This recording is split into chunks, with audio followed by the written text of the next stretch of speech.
Perfect. All right, come on, welcome these guys up. Ian and Will. Okay, good afternoon. So I'm Ian Bevington, I'm marketing manager at Oak. Managing risk and compliance between you and the bar. Not the most interesting of subjects.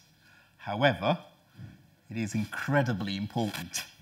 So I'm kind of the warm-up act for Will. I'm going to take you through a bit of scene setting, and then I'm going to hand over to Will, who's going to tell you a little bit about some of our solutions.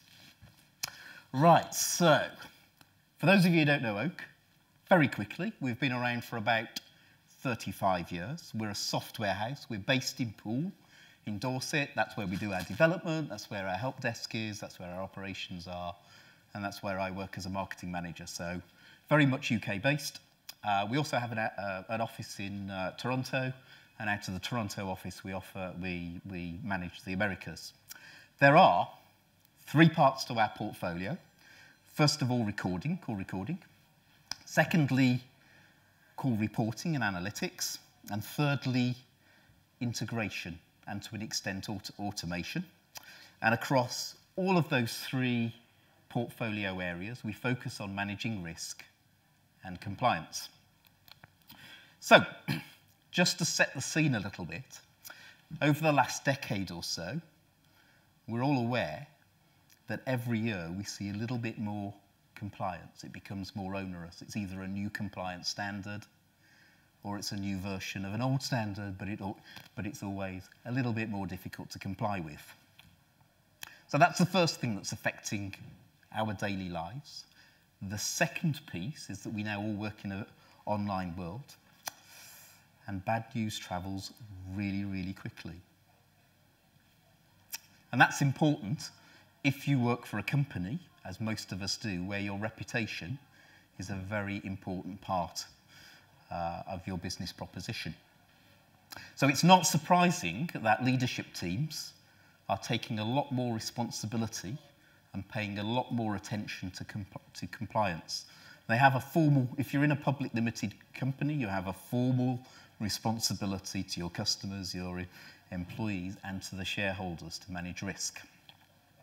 There are 4 components, I guess, to get your head around, and all of them are to an extent quite challenging. So the first one is simply to understand what risks exist within your business, what compliance applies to your business. It's quite hard. Some of it's generic, some of it might be industry specific. So let's say we've got our head around that piece. The next piece is to develop the policy and the procedures that you need to implement to manage that compliance. And I guess the complication there is that you can't dial every piece of risk out of your business. So you've got to make some sort of value judgment based on the law of diminishing returns, on how much human resource and how much technology you're going to apply to this, and how much risk you're prepared to take. That's probably a decision that you need your leadership team involved in. And then the third piece, having got that piece right, is how do you manage adherence to policy? So you're going to be training your staff. How do you make sure that your staff, on a day-to-day basis, your staff are doing all the things that you've defined in your policy to make sure that you are managing risk and compliance effectively? And then the last piece, which is often overlooked, or at least not planned out in sufficient detail, is what happens when there's a security breach. And what happens where you've got a unhappy customer that's suddenly blasted a load of information across social media? Who's responsible for managing that? How quickly can you react? Speed of reaction is incredibly important if this is all starting to blast out over the internet. So those are the 4 components that you've got to get right. I just want to focus on the last 2 really, and give some examples of where we can help. So first of all, adherence to policy. So one of the things we do is telephony CRM integration. We probably deploy the biggest proportion of that in the primary healthcare industry, GP surgeries, where it is really important that staff verify their callers before they open a detailed conversation. So when the call rings, we pop a little window on the screen and it displays the name or names of the callers based on the calling line ID. When you answer the call, we pop a bit bigger screen. So on here we can put some agreed selected information focused specifically on helping the receptionist or whoever's answering the call to verify that caller. Maybe some demographic information, perhaps date of birth. It might be that there's more than one patient registered against that CLI. It might be mum phoning on behalf of a child or vice versa. So you'll probably want the names of each of those people at that CLI, at that address, so that you can make sense of that. If your GP surgery is in a multicultural area, you might need some help in pronouncing some of the more difficult names. That's a really important component. Nothing worse than pronouncing people's names wrongly to get off to a bad start. And then when you've completed that verification process, you can move forward and open the patient record. I won't bore you with this, but there's 3 or 4 patient record systems used in GP surgeries. So by doing that, we've structured the verification process, we've improved the operational efficiency through reducing mistakes, we've improved the customer service. Oh, and also, as a side benefit, but very important to GP surgeries, we have enabled the GP surgery to identify when they don't have the contact information. And through a couple of clicks, you can capture and store that information, really important for SMS messaging, dealing with did not attends, so getting the attendance up, dealing with inviting people for flu jabs, that kind of thing. So, little example of adherence to policy. Also want to quickly deal with call recording and dispute resolution. So, we would, of course, as a call recording supplier, argue that most businesses would benefit from having a call recording solution. I'll pick up on some very specific characteristics. So first of all, if you're in an industry where you tend to have very highly charged conversations, healthcare, housing perhaps, some of those highly charged conversations turn into a complaint. The person that's complaining doesn't always describe what happened on the phone completely accurately, so you'll probably want some proof of who said what. Remember from the earlier slide, it's really important to resolve those issues quickly and professionally before they start to get shared on social media. The second piece is anybody who's making what I would call informal contracts on the phone. So maybe you're taking orders, issuing work instructions to a contractor, something like that. You'll probably want to record your calls, just in case you need to go back and verify what was said. And if you can't, you're probably going to have to find in favour of the caller. And then the final real business driver, I think, is if you're in an industry where you are having lots of detailed conversations. So perhaps a product company having a detailed conversation with a manufacturer in China, or maybe somebody working in the legal profession. Again, you'll want to record those calls because you might want to go back and check on the detail. The other aspect is a customer service aspect. So layered on top of call recording, quality management. So we've all heard those messages around your calls may be recorded for training purposes. I think it's useful to really explore exactly why that is. So first of all, if you get a new starter in your contact centre, having them listen into whatever random calls are occurring in a particular day, not particularly useful. You're probably better off having a mechanism for identifying best practice calls for all the different call scenarios, maybe mixing in some more demanding calls that might involve a customer complaint or some sort of dissatisfaction, and exposing them very specifically to those calls. That will get them up to speed much quicker.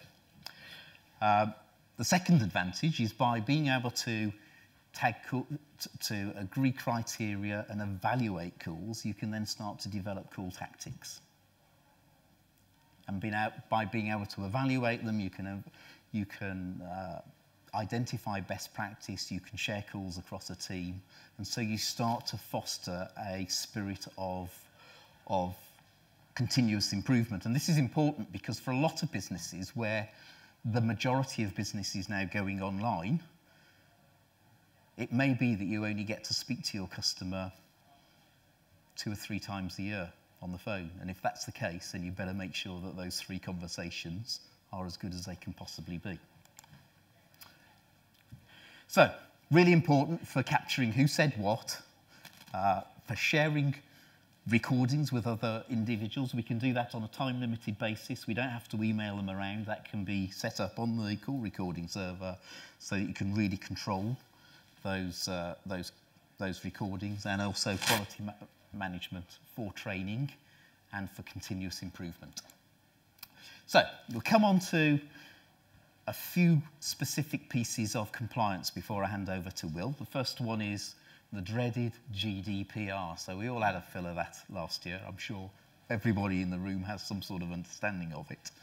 As a marketeer, it was a real headache because, of course, the data you hold on your suspects and prospects and customers are really important. So now we're required to seek positive verification. If you try and do that by email, especially in a B2B environment, the hit rate, the response rate is just rubbish. However, if you can do it on the phone, that's better. If you can do it on the phone as part of a routine call, so somebody calling in with a service inquiry or something like that, it pops up on your CRM system, you can go, oh, while you're on the call, can I just verify that you're happy to continue to receive communication from us? That's much more effective, but you'll need to record it in order to prove that you've done that. The other aspect, of course, is how you manage the right to be forgotten. So some call recording systems make it really hard to index calls, to search on calls associated with a particular customer, and then delete those calls. And having done that, you'll probably want some sort of audit process to see what activity has taken place. So it's important that you've got login access control groups and that there's some kind of log so you can pull off a report that shows who did what when.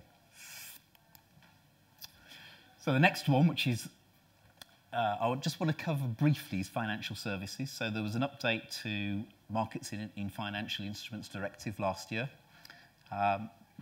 Did a few things. It extended the scope, so fundamentally it has to do with financial services organisations that trade in financial instruments, traders. So they widened the scope. They now insist that you record not only the transaction, but any calls that are associated with the transaction. And for some businesses, that might mean that they did do it on a trunk basis because it was always about, a customer calling in on a trunk line. But if there are also internal conversations that are taking place, it rather suggests that you'd have to do extension side recording so that you capture internal calls as well. And the real bugbear is this business about having to save calls for 7 years. Especially if you're thinking about moving to a cloud-based telephony solution based on a 3 or 5 year contract. So how do you maintain continuity of access to those call recordings? And Will, in a little while, will talk to you on how we can help to resolve that. Finally, I want to talk about payment card industry compliance, and specifically for any of you that are taking calls, taking card payments over the phone. So, in my mind, that process of a customer speaking their card details, including the CVV number, over the phone to an agent who is an integral part of the process, and then typing it in to the payment service provider, is fundamentally unsecure. Depending on how many transactions you take, you might be into using clean rooms. So that means they can't have a paper and pencil and mobile phone, and they can't sit next to a window. That makes the job really, really quite undesirable. So then you've got a staff turnover problem. There are PCI audit obligations, and you can't store the number. So if you can't store the number, you call us speaking the number, then you need some kind of mechanism for pausing and resuming call recording while the credit card number and CVV number is being spoken. You can do that manually. Arguably, that doesn't meet the compliance standard anymore because it's subject to human error. We try and address that to an extent. If you look through the call recordings in an oak environment, then we tag the ones that have been paused and resumed so you can compare a call recording report with a transaction report and at least have some mechanism for knowing whether your agents are in fact following the practice. Much better, you can automate that pause and resume. So what we do is we spot when the agent goes to the payment service provider screen, and we use that as a mechanism for pausing and resuming the call recording. Or you can move to a cloud-based payment automation service, and Will will talk to you about that right now. Thank you very much. Which one's forward? Next. Okay. Right, so as Ian has spoken about, Oak can offer multiple solutions for you. Now, I want to just very quickly touch on a few things Ian has spoken about. So, compliance on the call recording.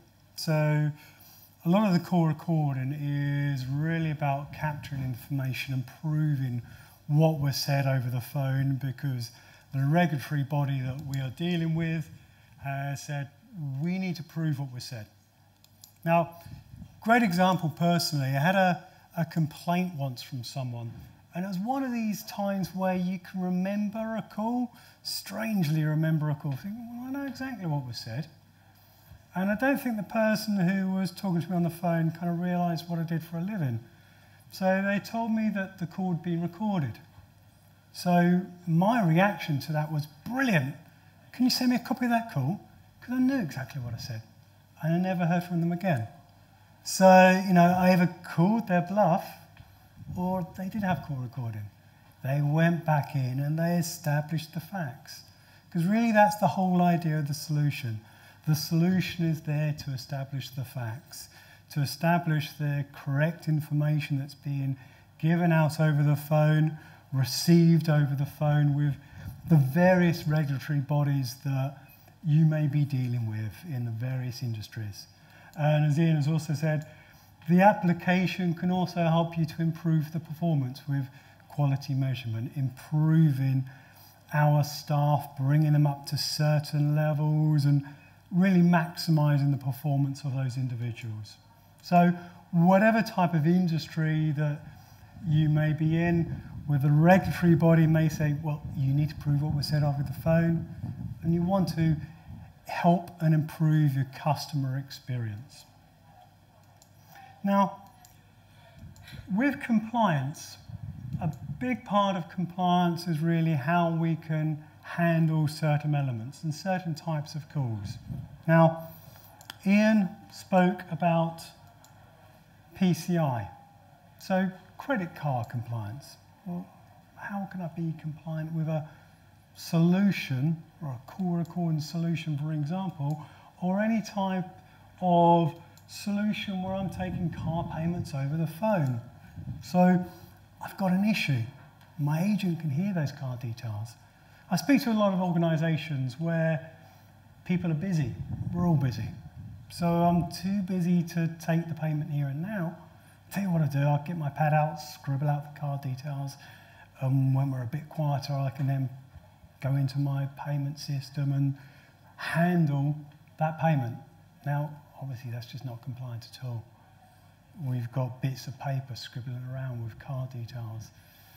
As well as PCI, you've also got GDPR issues in that respect. So what we can offer is a solution we call Payment Assist.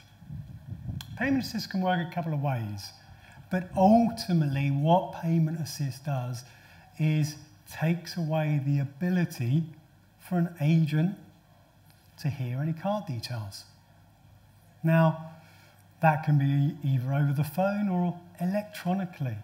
So we're reducing risk because nothing's given to the agent.